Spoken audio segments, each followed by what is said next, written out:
Good day, I'm John Fernandez. Welcome to eNewsline Live from AACSB's World Headquarters in Tampa, Florida.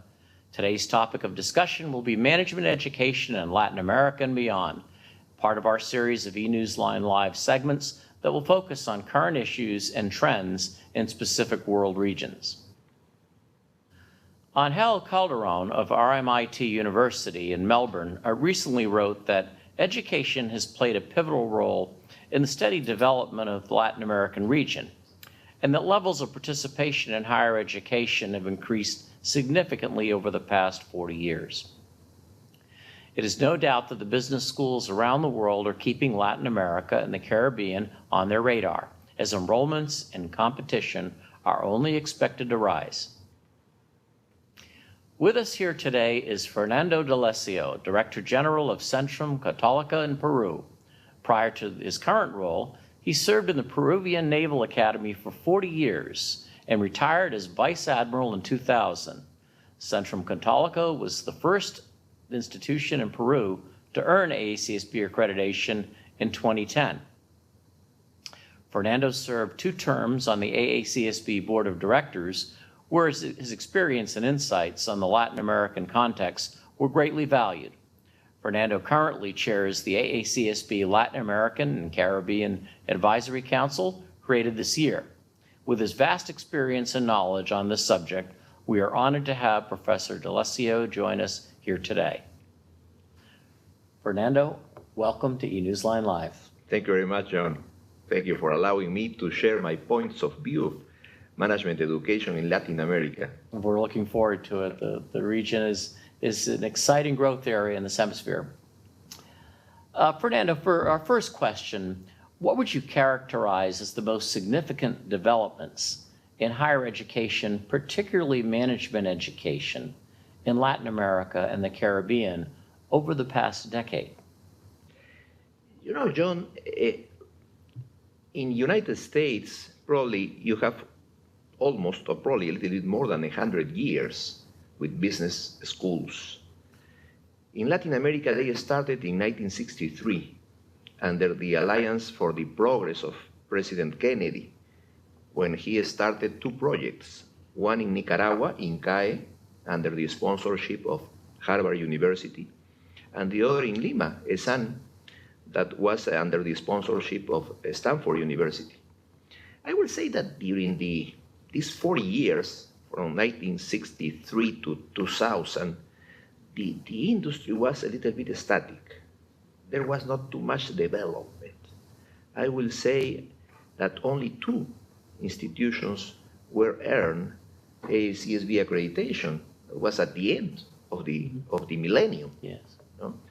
The most important change came during this last decade, in which many schools appeared. They were trying to get AACSB accreditation.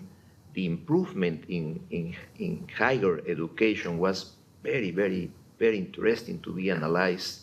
And now in 10 years, we have 15 institutions that have earned AACSB accreditation among 70 that are members of AACSB. And thank you very much for allowing me to chair this council that started in August this year in Lima to try to gain more membership for AACSB that will improve management education in Latin America. I will say there are a few important aspects in these last 10 years. First of all, I will say the importance of double degrees, the approach of Latin American business schools to United States business schools or European business schools. And I will say that CENTRUM Catolica was the first one to start that in Peru in the year 2000, when we started the double degree program with Maastricht School of Management in the Netherlands and the Universidad of Chile in Santiago with Tulane University. That changed the panorama in Latin America, because to have bilingual programs, to have programs with double degree, 2 MBAs at the same time, and to travel abroad. Many of the aspects that characterized the first 40 years was that the students stay in Peru or in Chile or in Brazil, but they went abroad. And if we are speaking of the global economy, if we are speaking that we are in a strategic world, we have to move abroad. Our students have to go outside to see Europe, to see North America, United States, Canada, even now Asia. And we are trying to do this type of programs. For example, we have an executive MBA program with Tulane University, which is delivered part in Madrid at the Instituto de Empresa, part in New Orleans with Tulane University, part in Shanghai in Asia, and the rest of the program in Lima. That gives a very, very interesting point of view of how is management, education, and how are business being run in Europe, in Asia, in North America, and Latin America. And I think that is an important change. And nowadays, most of the programs send the students abroad.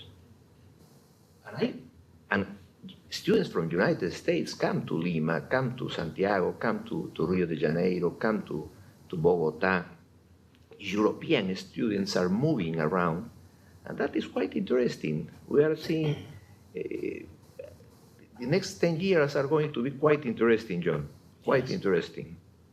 Global students are following global business. I recall that the number of schools that were accredited in 1999, when I first started looking carefully at AACSB, was about 9 outside the United States. And now there are 15 just in Latin America. So the number in Latin America that are accredited now exceeds the total number outside the United States worldwide in 1999. So it's been quite a bit of change, and that's wonderful to see. Higher education globally has been facing increasing resource constraints, particularly in public funding. What are some of the main resource challenges that business schools in Latin America face? Well, that is a great question. You know, it is important to know that in Latin America, most of the good education is private. We don't have a very good public system, with the exception probably of Brazil. Brazil is a continent inside a continent. Latin America with Brazil inside is a huge country, 200 million people. But I will say that from Mexico south, most of the good universities and business schools are private. They don't receive any type of support, neither from the government, nor from donations or endowments or anything. They are mostly tuition-driven institutions, but they are very good. They are high-quality institutions. I will say always, things have to walk the talk. They have to do themselves. You know, John, in a study that we did at Centrum with Beatriz Chabolio, that is our academic director, we found 6 types of institutions all over the world. 6 types of business schools, what we call a business school. The first type was the department or a faculty that was inside the university and being supported by the university. The university gave all the support to the school, and the school teach. They do their work. The second group, in which the business school has a proper name, a different name, but is inside the university campus.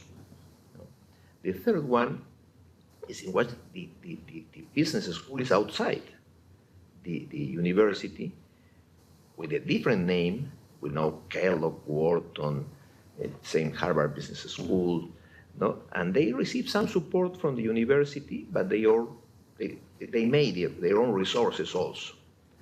The fourth type is in which the business school is outside the campus and they don't receive any support from the university. This is the case of Centrum Catolica. We are part of a large university, but the universities have told us, you are by your own. But we are doing well. We are doing perfectly well. The number 5 is when the schools do not belong to any university. For example, in CAE, in SEAT, no, they are independent institutions. And the 6th type is the most interesting one, business schools that have become a university. No? as the case of the Instituto de Empresa in Madrid. That's right. And then you have, the challenge is funding, of course, but you have to do it, and you're doing well. Funding for what? You have to pay your own operational expenses. Secondly, to hire faculty.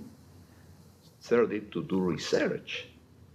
And then to grow to new facilities. And that is interesting because this is the most challenging aspect for business schools in Latin America. I don't say fundraising because we don't do fundraising at all.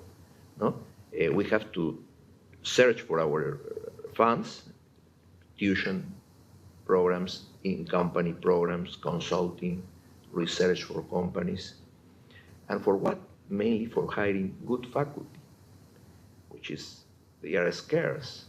You don't get a good PhD because, good PhDs are in Europe or in United States or Canada or Australia, but they are moving to Latin America now. It's interesting. We are profiting of the crisis in Europe because many faculties from Europe are coming to Latin America now. And those are improving the quality of the system. And we are doing our own programs, in doctoral programs. And I think the most difficult part of this situation is to get good faculty. John, you need 4 characteristics for a good faculty, which are very difficult to meet. First, to have a good academic experience, to get good degrees from good institutions, to be a good researcher, and then to be a good communicator to a mature audience.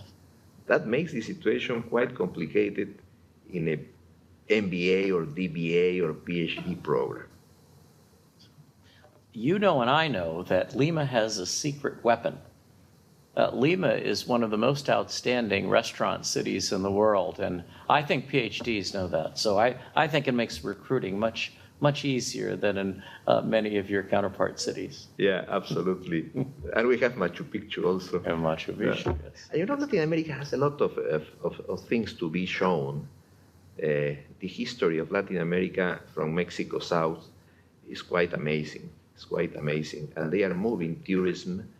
The gastronomy is very good in Latin America, mainly in Peru, of course. You know that very well, John.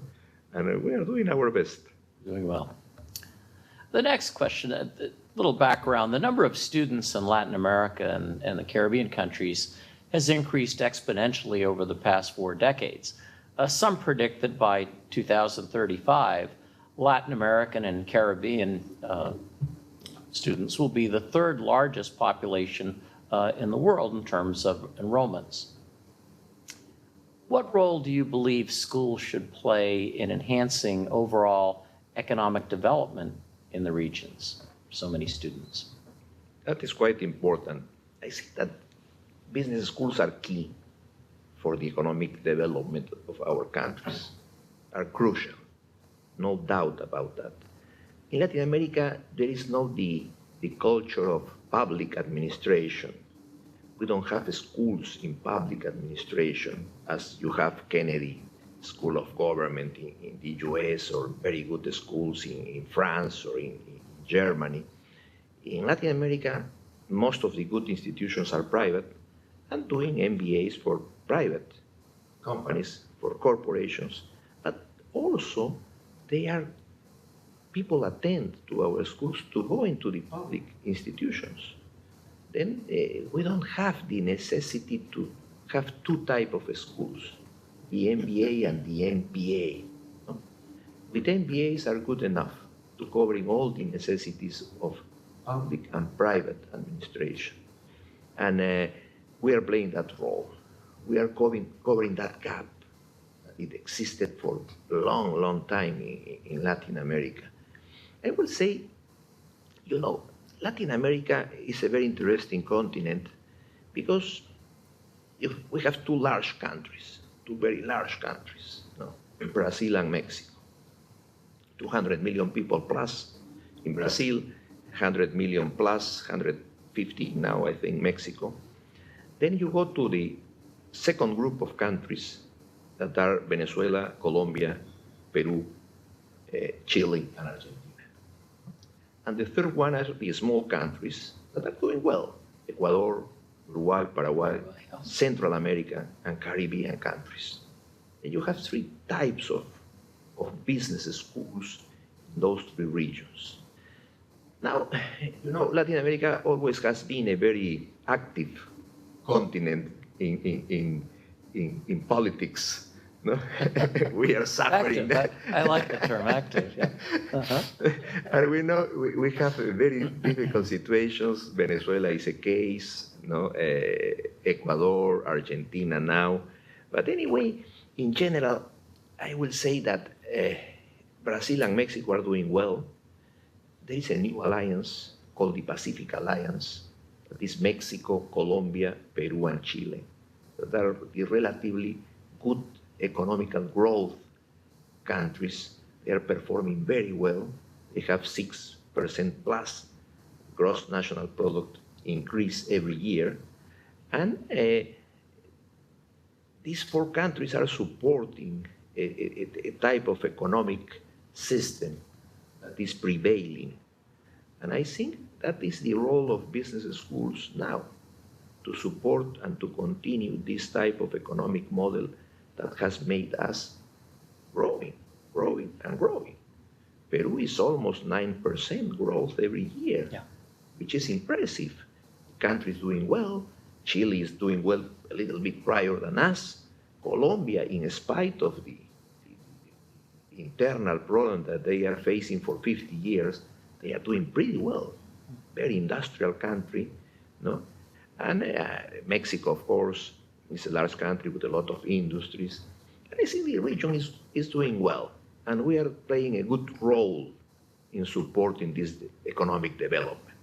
Some people told me one day that in Peru, since the year 2000, the economics started growing with the moment when Centrum Catolica appeared in the scene, and now the growth is proportional, which is an indicator, not probably the real one, but could tell you something. Yeah. Well, it took the admiral to get it started. Yeah.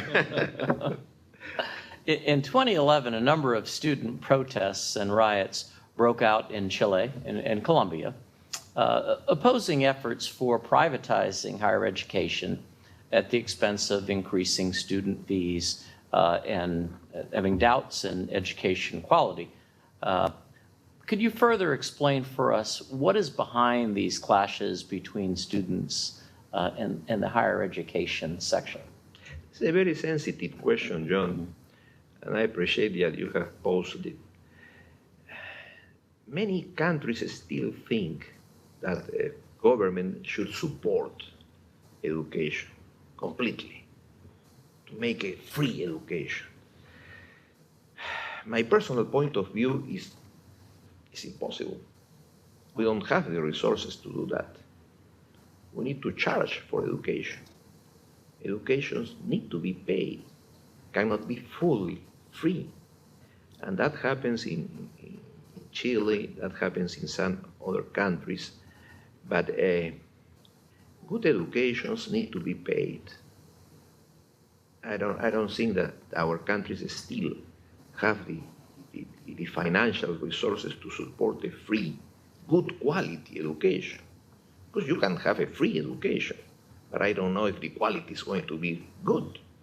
And that is a very sensitive question. No? We need to improve public education, no doubt. But if you see the differences between public universities and private universities, the gap is really huge. And there is no way to give a solution to put the public education at the same level of the private education without financial resources. No? But we have to face this situation. It's very sensitive. Yeah. Well, I learned this fall that the most inexpensive region to get an undergraduate degree is Europe. That might be surprising, but also the most competitive region for an MBA is Latin America. So you offer the lowest cost MBA to students in the world, and I think that's an attractive element besides the cuisine in Lima. The students like the food too. Yeah, for example, I give you an example. No? We have a double degree program with Tulane University, in which you travel to Madrid, you travel to New Orleans, to Shanghai, and in Lima, part of the program. And the program is less than $40,000, the full program. Yes. It's almost 2 years. Wow. Without the traveling expenses, that will make $10,000 more dollars. That makes $50,000 for 2 MBAs of 2 good institutions. Tulane University is one of the first institutions that attained the AACSB accreditation in 1916. That's right. And CENTRUM is the first institution in Peru that also was awarded the AACSB accreditation. That gives you an idea. That is the most expensive program that we have probably in Latin America. And you don't spend more than $50,000 with 4 trips included, 2 MBA degrees, a bilingual program being taught by Tulane professors and Centrum Catolica professors, and a regular program in Lima of MBA is $20,000. And that gives you an idea. And that's a good point. Before the year 2000, many good students in Latin America came to US or to Europe to do an MBA program. It cost them probably $100,000. And they never came back to our countries. And we lose a lot of very talented people during more than 30 or 40 years. Now, in this new millennium, they are not doing that. They stay in our country, they get 2 degrees. We have programs with Babson College, we have programs with Laval University in Canada, with University of Calgary in Canada, with Instituto de Empresa in Madrid, with the ADA, with Maastricht School of Management, with the SEC. Then they say, why I'm going to go to outside, to go abroad, spend $100,000 plus and do not come back to my country. Yeah. They stay, and that is a good point for Latin America. That's good.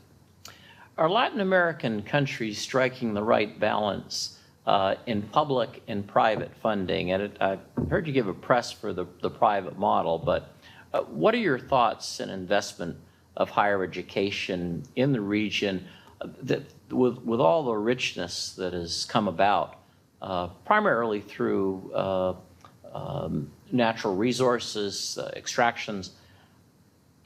Are governments investing enough in higher education during this important transitionary period for Latin America? No, unfortunately, they are not investing important resources in higher education. You know, Latin America needs one step for economic development, to change from raw material exporters to value-added manufacturers. Yes. And we are doing the steps to do that. I think this is a crucial moment for Latin America. I don't say that we are not doing value-added manufacturing. We are. Mexico, Brazil, Chile, Argentina, Peru, Colombia. But we need more. We are in the takeoff moment, according to Rostov's stages of the economic development. We are in the takeoff moment. And in that moment, I think the situation is going to change for Latin America. We say we are the region of the future. Yes. We are sources of natural resources quite amazing. You know, I always say in Peru, when you drill a hole, you have 2 choices. You get a mineral, or you get a ruin of the Incas or pre-Incas times. It's a very rich To win both ways. or a gas, or oil, or minerals. It's a rich country, but the geography of Latin America is a complicated one. Yeah. You know, we have a desertic coasts, we have mountains, we have jungle, and to exploit those natural resources is costly. You need a lot of foreign investment to come to Latin America. And they are coming. They are coming. The next 50 years for Latin America are going to be quite important. Well, AACSB is betting on that. We think it's an important area for us to be active in, and you and I are working on that with many others. Among Latin American countries, are there significant differences in opinion on the need for and value of management education?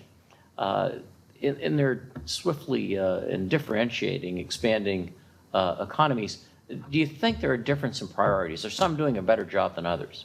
Yeah, absolutely. As I indicated you a few minutes ago, I will say that Mexico, Colombia, Peru, and Chile are doing this task, are performing this task very well. Brazil, of course, Brazil is a huge country. They have a lot of support of government. That is quite important. Brazil invests in higher education. Probably is the only one in Latin America that has a lot of resources invested in higher education. They support research, but that is the reason why I consider Brazil as a continent inside the continent, no? And we need they learn to speak Spanish, of course, no? And they are going to do it. But the rest of the countries are doing well. I will say Argentina is in a difficult moment now. I hope that the situation will become stable very soon. And also Ecuador, Bolivia, Paraguay, and Uruguay are improving in higher education. Yes. Well, I agree. I think Argentina and Venezuela and Cuba need to take a look at China and how effective it's been in growing its economy and still maintaining it, which maybe is a local preference, an active government. But certainly there's gains to be made. And some are just doing better than others right now, and Peru is one of them. You were directly involved in creating and building out of the side of the mountain Centrum Catolica from the ground up. What were some of the challenges that you faced in taking on such an ambitious project back in the year 2000? Yeah, thank you very much for the question, John. You know, when I was called by the president of the Catholic University is the #1 university in Peru. It's an almost 100 years old university. And at the end of the 1999, they decided to create a graduate business school. And they called me to lead this project. And I started the project in January 1st, 2000, with nothing, from scratch, zero. I had to build the land, I had to build the facilities, to start doing agreements abroad. And I think that the 5 conditions were important in creating and developing a successful project. The first one, the name of the university, very strong brand, a very strong brand. Second, the possibility to do double degree programs, international traveling, bilingual programs. Thirdly, to hire faculty members from all over the world. We had the opportunity to bring a lot of people, some Peruvians coming back, some people from outside coming to live to Peru. Fourthly, we built a campus state of the art. It's a beautiful campus, you have been there. And the fifth one and most important was autonomy. I am fully autonomous from the university. I am autonomous financially, operational, academically.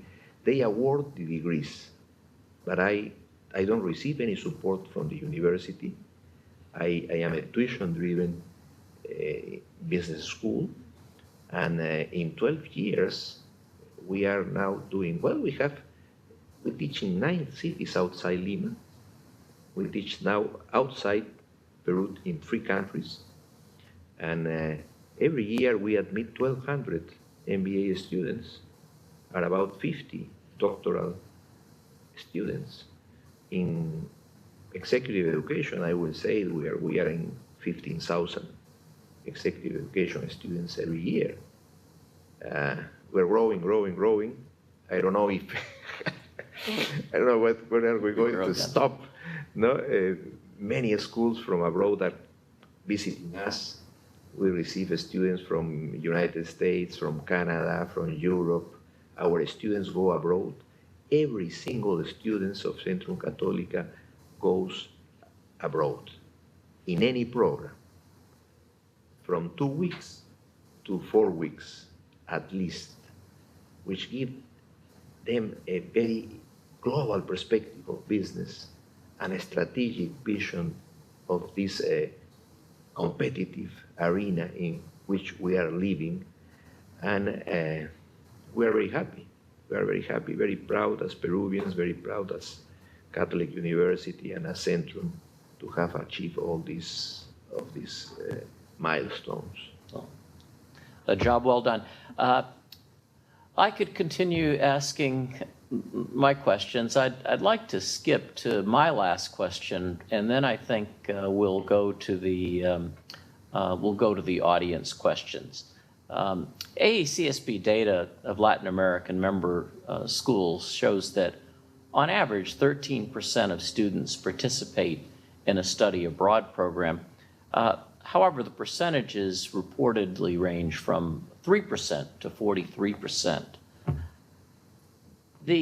What are some of your observations on the increasing number of collaborations with international institutions, and do you find them effective? You mentioned a few already, but maybe more broadly speaking with other schools, do you see collaborations, particularly the intercontinental collaborations, working effectively in furthering your mission?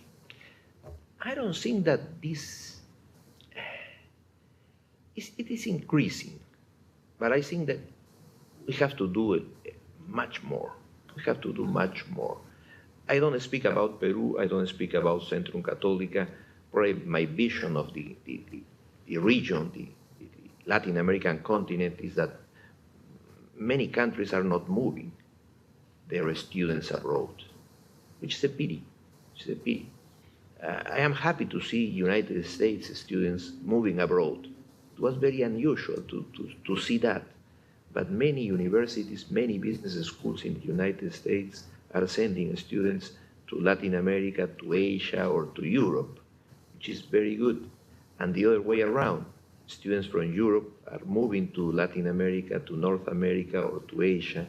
But our Latin American schools are not doing that still as much as we would like to do it.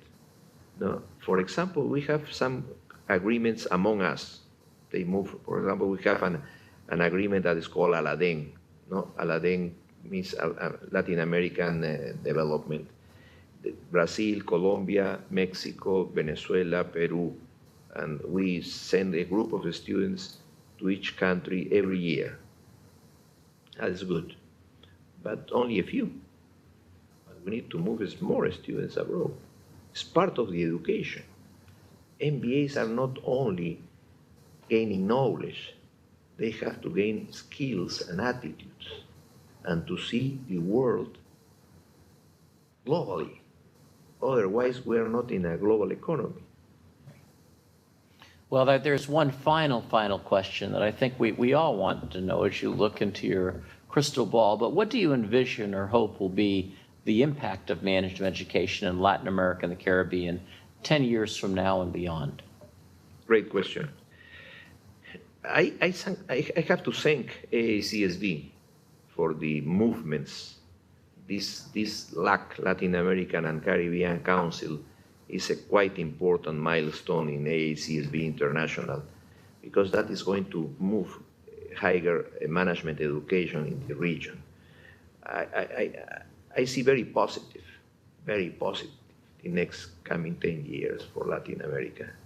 Not only in business education, but in education in general.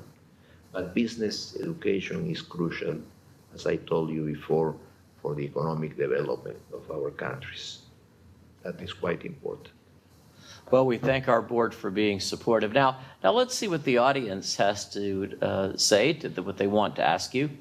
Graduate business education throughout Latin America is primarily part-time, because most MBAs and other graduate business students work full-time while they attend classes, getting more so worldwide. What impact, if any, does this have on the curriculum? Yeah, that is a good point. Very good point. Less and less we have full-timers. Less and less. Why? You know, the difference in United States, when you are 24 years old, you enter into a good Ivy League business school. 24 years old. 28, you are already working in an important company. Even if you stay in the academia, you have done a PhD program, but you don't have a corporate experience. In Latin America, it's a completely different situation. You don't see students less than 30 years old having an MBA program. No, you see people that after 5 or 6 years at least from experience, you enter into an MBA program. That makes the situation more challenging for the faculty because you are dealing with people with a lot of experience and they don't want to go into a full-time program. They want to go into a part-time program. And even now, they prefer the executive MBA programs when they are 40 years old. And that is amazing. I teach our global MBA. Average age, 45 years old. CEOs from companies, people owners from their own company. And you have people with 20, 25 years of experience. That is an amazing discussion when you start touching a subject in classrooms, no? And the active participation of this type of students is really, really, really amazing. And that is and I don't see how can we revert this situation. No, I don't think so. Full-time programs are going to be less and less every year. Yeah. There are about 80% of our sample of students that we collect through our business school questionnaire are in some form of flexible delivery other than a full-time program. But I have to say, our experience is we've gotten some very strong pre-experienced masters that have learned on the job here at AACSB and done very, very well. But then many of our employees get their master's degree while they're working here too, and that's a cost-effective alternative as well as experiential. Even now, John, online education is becoming more and more interesting for people, especially those that are not able to go into a face-to-face program because they are working in a mine or working in an oil well or doing, in some situations, different special type of jobs. They are moving into online education. Sure. And we have a very good program since 2007. And with the same professors, checking the assurance of learning, and the full-time professors, mostly AQs, and that is resulting very well. Makes sense for many people, it does. Yeah. Another audience question, innovations in education delivery, for example, online delivery, have been receiving a lot of attention in North America and Europe. What teaching innovations are gaining popularity in Latin America, as you just begun to say, in online programs? I see two types of programs. Online, which is a virtual education, and blended programs. Blended programs are quite interesting nowadays. For example, those students that are studying outside Lima. You know, another point that you need to take into account, John, is that in our countries in Latin America, most of the countries concentrated in the capital. Most of with the exception of Brazil, Mexico, and Colombia, probably. But in Peru, everything is in Lima. In Caracas, everything is in Venezuela, in Caracas, or Buenos Aires, or Santiago, in Chile. And those students that are having a face-to-face program outside Lima, they have to come 3 full weeks to Lima.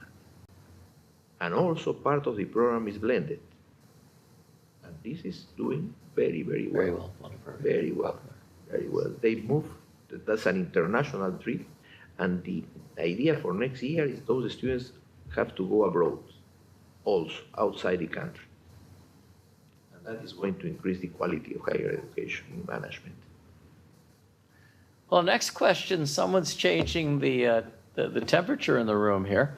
What is your opinion on the perception of lower security in some Latin American countries, and what should or currently is being done by business schools?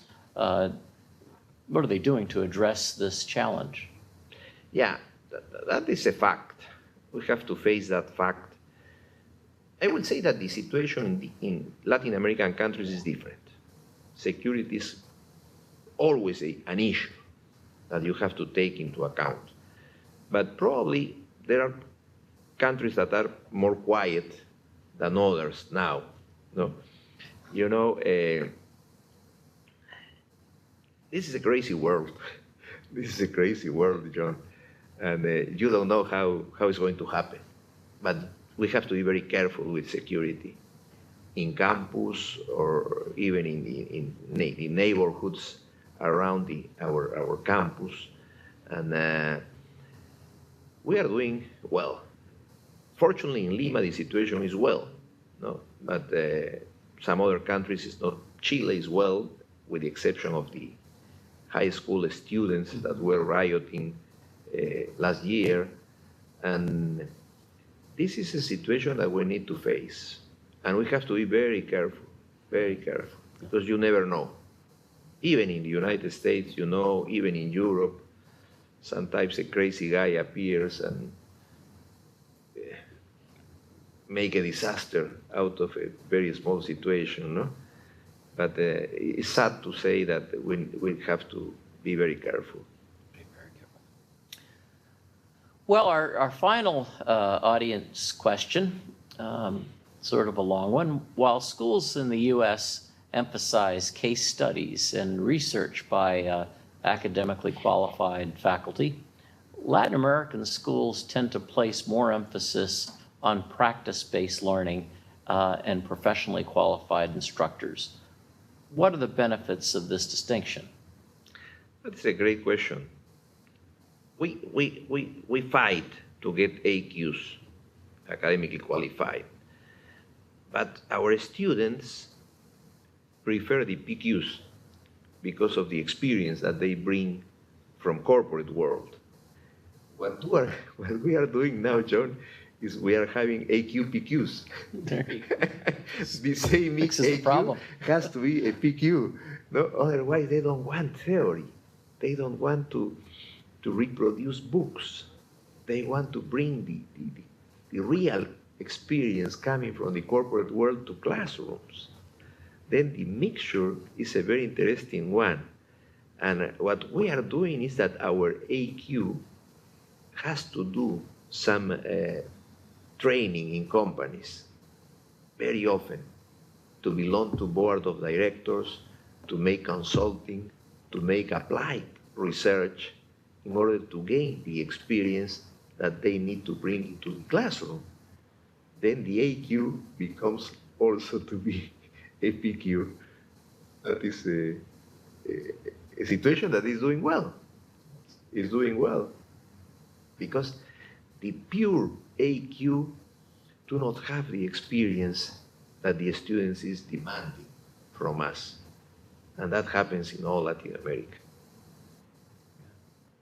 Well, Fernando, thank you for an interesting journey to our southern neighbors, and one we care about tremendously. And I think we have a lot of good work to do together in continuing to assist management education in Latin America in its mercurial improvements.